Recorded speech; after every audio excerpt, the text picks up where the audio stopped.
It appeared just after sunset, as darkness began to permeate the woods around my family's hunting cabin.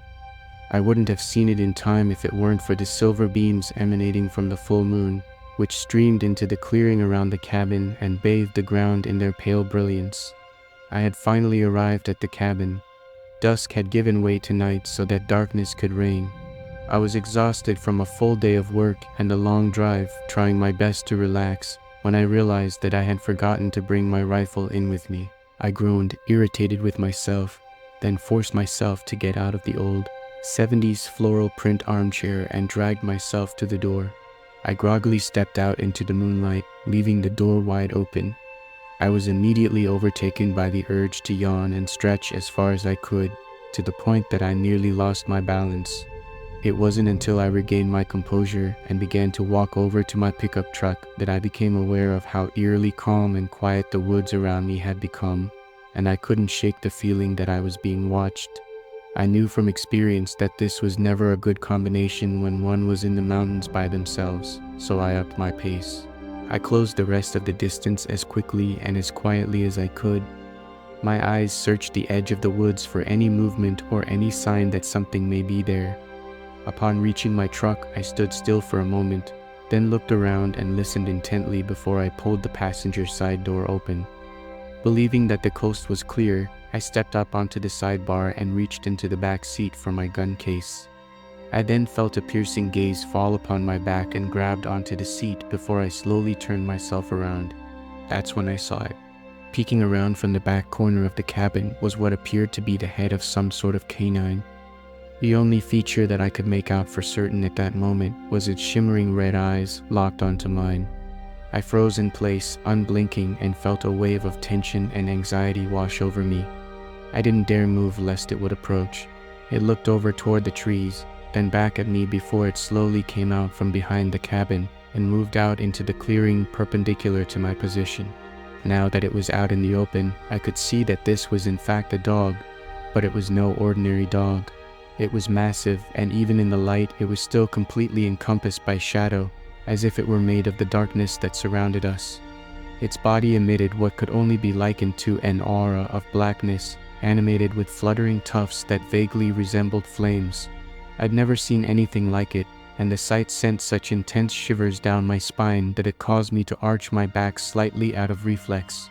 I knew exactly what it was doing, sizing me up. I slowly reached my hand down to my hip where I usually keep my sidearm, realizing much to my dismay that I had left it on the coffee table inside the cabin, along with the backpack containing my rifle ammunition. I watched as it turned its head toward the tree line, then proceeded to throw its head back and let loose an unearthly, ominous howl before it lowered its gaze back to me. I took in a deep breath and held it as I witnessed it lower its stance, knowing all too well what was about to transpire. It launched from its position at an incredible speed, which caused me to throw myself backward into the truck and scramble to get the passenger side door shut. A split second later, it slammed into the door, which caused the inside panel to come loose and revealed a massive dent that it had just left. The dog then jumped up and put its paws on the window, looked in and barked at me before it attempted to pull the handle with its teeth. Bewildered, I reached forward and slammed the locking pin down, which caused the shadow dog to cock its head, almost as if in confusion. It began to make its way around to the other side of my truck. I immediately knew that it was about to try to open the driver's side door, so I hurried and slammed the pin down on it as well. It began to pull at the handle with its teeth, then barked in frustration. The dog then made its way around to the rear of my truck, jumped up into the bed, backed itself up against the tailgate, and lowered its stance. It threw itself against the back slider, which caused the glass to spiderweb and buckle. I placed my back against the dash and braced the glass with my feet in a last-ditch effort to prevent it from breaking through. The shadow dog backed up to the tailgate once again as it prepared itself for another attack, then launched itself against the glass. The force from the blow sent a wave of jarring pain up my legs that made me wail in agony. It backed up once more in preparation for another assault, then rocketed forward. Only this time it veered to the side and met the glass to the right of my legs.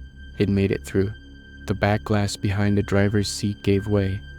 The shadow dog promptly stuck its massive head through the opening and began to thrash about, widening the hole. It grabbed a hold of my pants leg and began to drag me out of the truck through the gaping space. I fought as hard as I could. I grabbed onto the steering wheel, then onto the back of the seat in an attempt to save myself, but its strength completely overwhelmed me.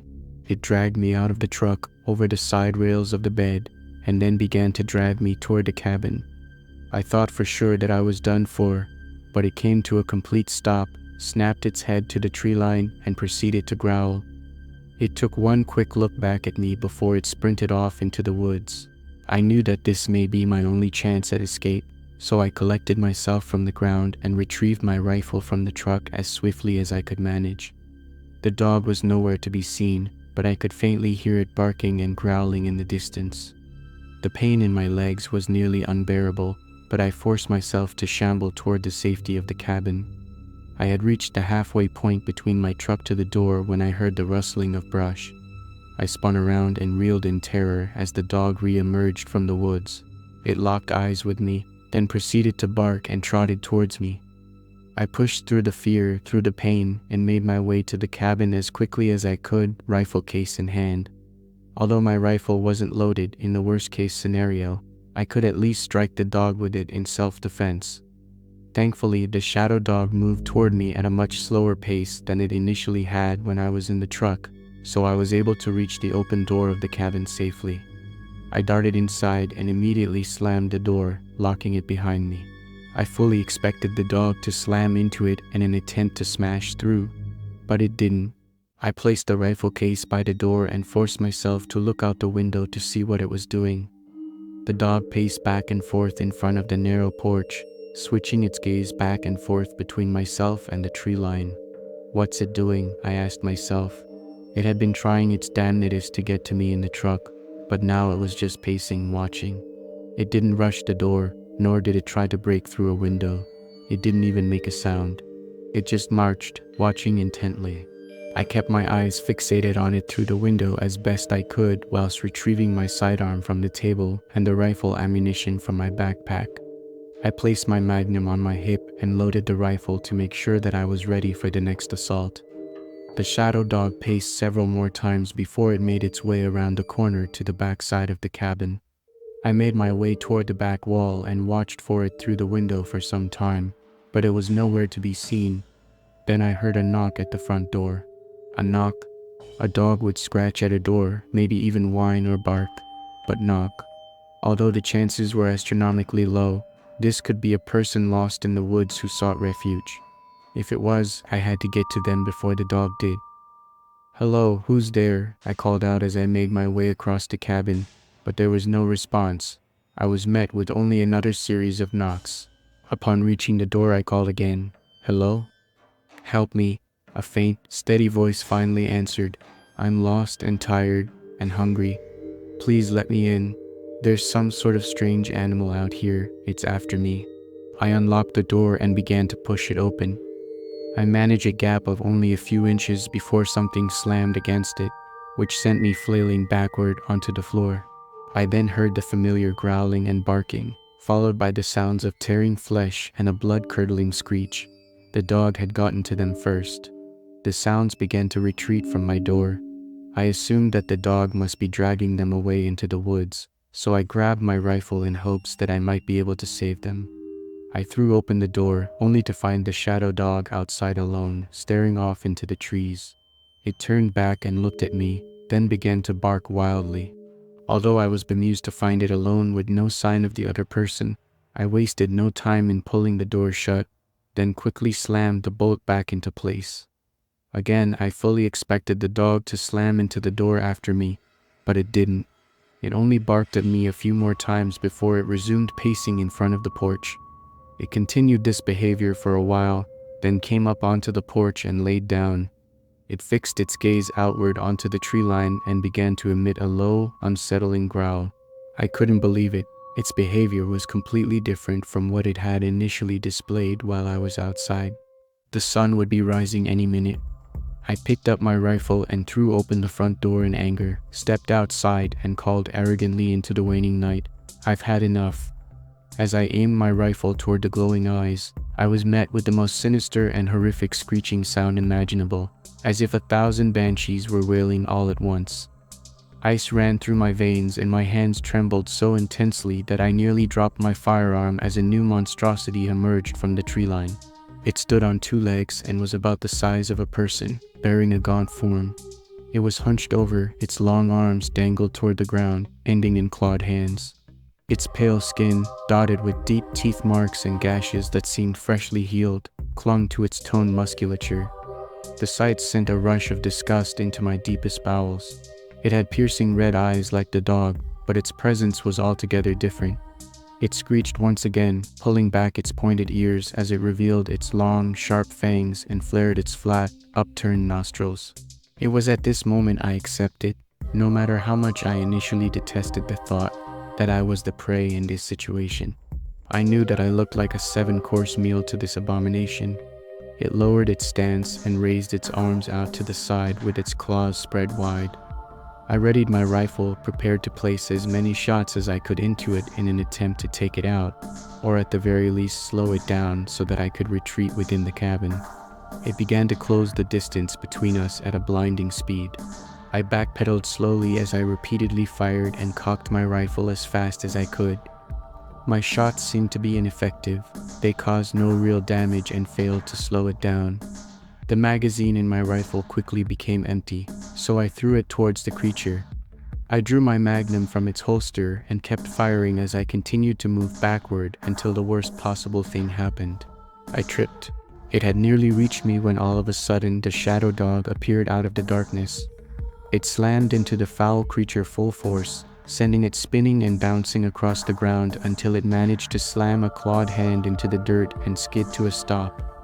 The abomination screeched at the shadow dog and bared its fangs, but it didn't attempt to strike back at the dog whatsoever. It tried to come for me once again instead. I readied my magnum, but was met with a dull click when I attempted to fire.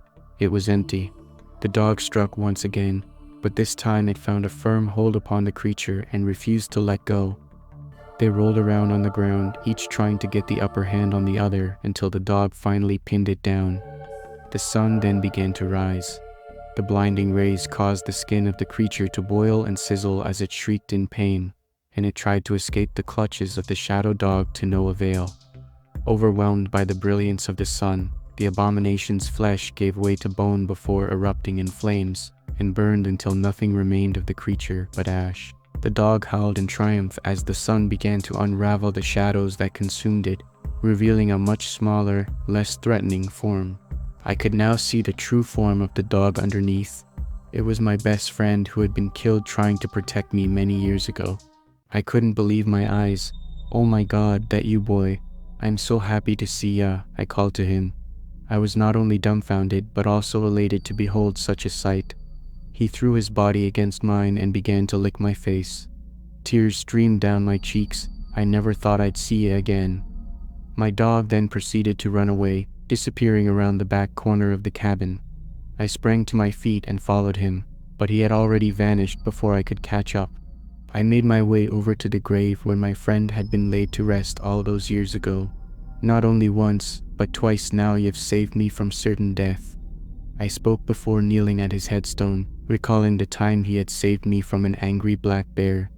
I had gotten too close to her cub and she charged me, but he threw himself between us in order to buy me enough time to escape. "You gave your life for me once and came back to save me again. You really are the bestest boy in the entire world." Tears continued to pour down my face as I spoke to him. "I really can't thank you enough for everything. You deserved a much better, longer life." The wind picked up and blew the fallen leaves around.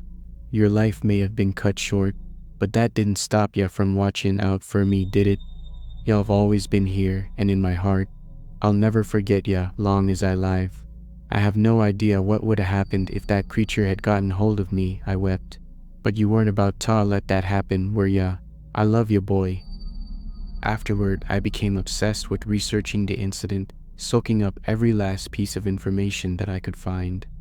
The closest thing that I could come up with in regards to the abomination was that it was some sort of vampire. According to old folklore, they cannot come inside of your home without permission. They must be invited in, or wait for you to venture out into the darkness on your own. The longer they go without feeding, the more feral and grotesque they become, which explains its appearance. I fully understand what my old canine companion was trying to do: ensure my safety by forcing me inside of the cabin and prevent that creature from reaching me. I know that he was fully aware of the danger that awaited me just outside the door, but what I still don't understand is how he managed to return in such a terrifying, brooding form, no less. I couldn't find anything to help shed some light on the phenomenon, not a single account where this had happened before. Still and yet, he somehow returned from the grave to protect me.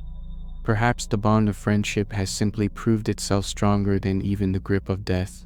I've never been more thankful for anything in my entire life.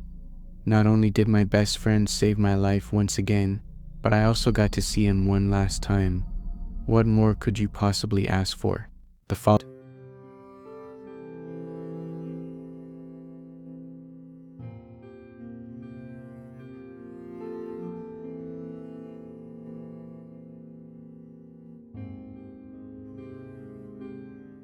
As the sun rises and the shadows fade, thank you for joining me on this journey beneath the veil. Tonight's tale of our lone survivor and his spectral protector reminds us that not all shadows mean us harm, and sometimes, even in death, bonds of friendship can transcend time and reality. Your support keeps these haunting stories alive, and I'm grateful for each of you who dares to listen. If you found tonight's tale chilling, please leave a like and subscribe for more eerie encounters. Share your thoughts in the comments or send your own supernatural experiences. Until next time, remember, not all who wander are lost, but sometimes the shadows are watching. Thank you and stay haunted.